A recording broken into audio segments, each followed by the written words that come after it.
So I'm very appreciative both from the perspective that we can begin to ask new questions as a result of this kind of exploration in fiction, and also a way in which translating what can be very esoteric or dry, detailed scientific work into a kind of compelling storyline that allows people to engage the ideas in a new way has been extremely helpful for our organization.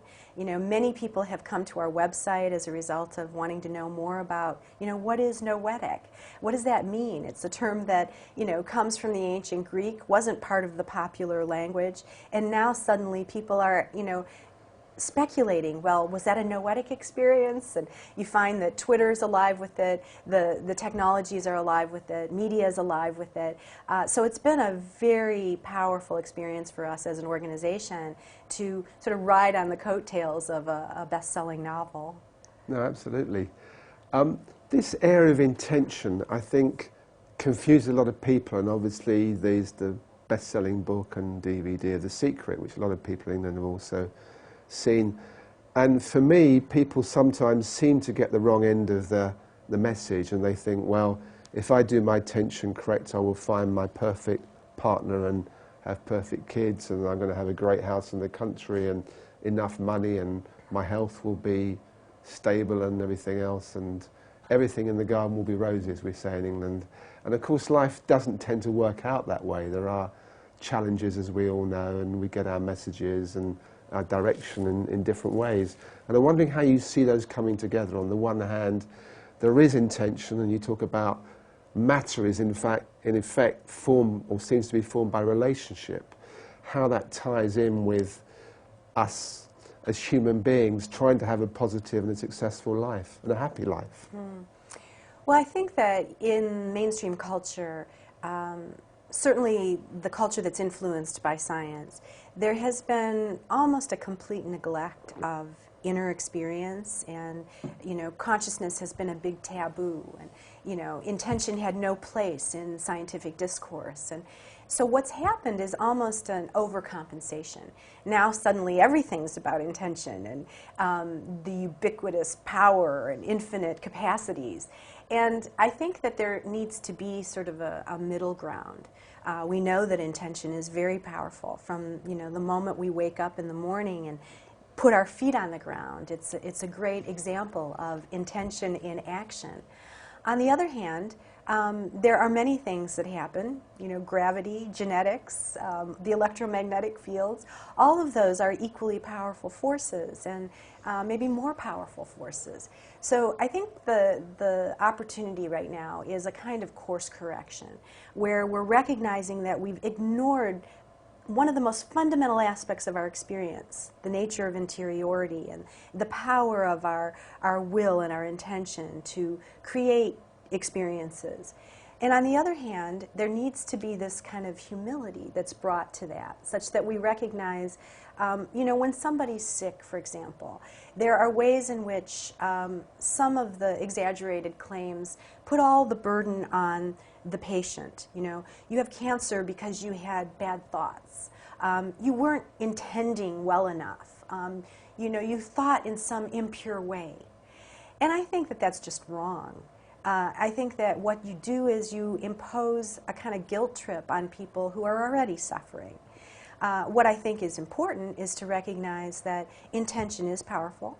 As we can begin to harness our intention in ways that promote the good in our lives and the lives of others, that then becomes a wonderful catalyst for social change, change in our own lives. But not to make that, the force that is greater than all other, because I think that's just disproportionate to what we see. Yeah, it's almost as if we mustn't forget our humanness, and we are fallible, and we are trying to find our way, and it's not always easy to find the clear path forward. Well, and also, what's the old adage, the road to hell is paved with good intention. We don't always know enough to think that we can direct everything. And in fact, when we did our work on transformation, we found that there were 4 qualities that characterize different transformational practices.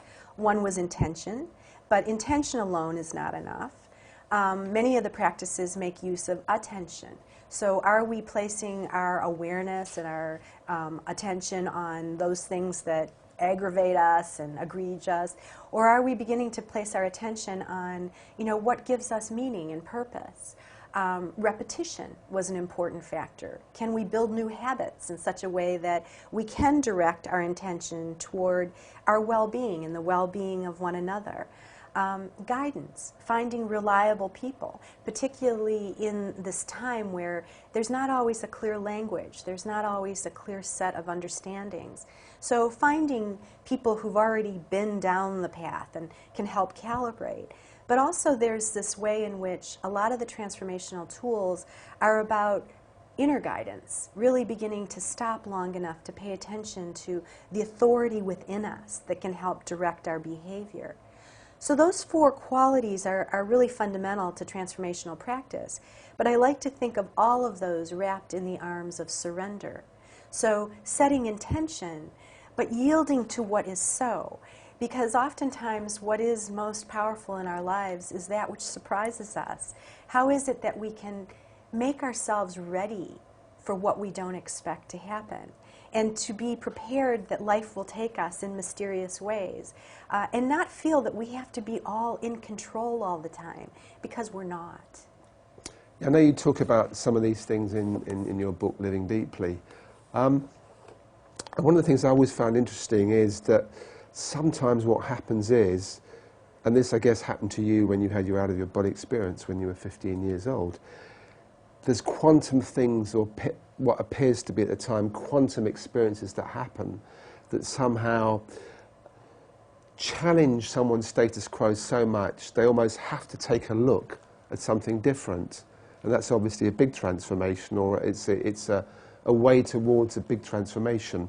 And there's other people that take much more, or appear to get much more gradual messages, and their path is a more gentle path, it's a less dramatic path.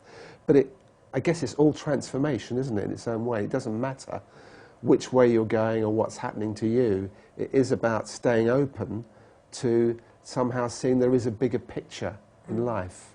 Well, I wouldn't necessarily call it a quantum effect, because that's a very precise term with a precise set of assumptions. But in terms of thinking about transformation, oftentimes people report these, profound shifts. When you dig a little deeper, you see that it's almost always primed. And almost always there are a set of events in a person's life that ultimately lead to, a critical moment. We find, for example, that these kind of direct personal noetic experiences can be a profound catalyst. So if you have an experience of something out of the ordinary, or you have an experience of oneness or unity, these can be very catalytic for beginning to think in a new way. But it's also possible that our minds just shut it out because we don't have a frame of reference to hold it. And so it's really important, I think, for people to build a level of comfort and find community to engage these ideas, such that they can create a language and a social context for understanding these moments. What we found in terms of the research is that the vast majority of people describe the catalyst as some kind of pain, something that disrupted the steady state. It might be the death of a loved one, a personal illness, the loss of a job, all of these things that seem, on the face of it to be devastating. I'm never going to get past this. And yet, with intention and attention, we can begin to use these experiences as the fodder for catalyzing us into a new way of being. And if, with correct direction and with proper cultivation, almost like, when you want to plant a garden, you want to make sure that the fertilizer's there and that you've planted the seeds and you've given it water. Well, the same thing is true for the flowering of our lives.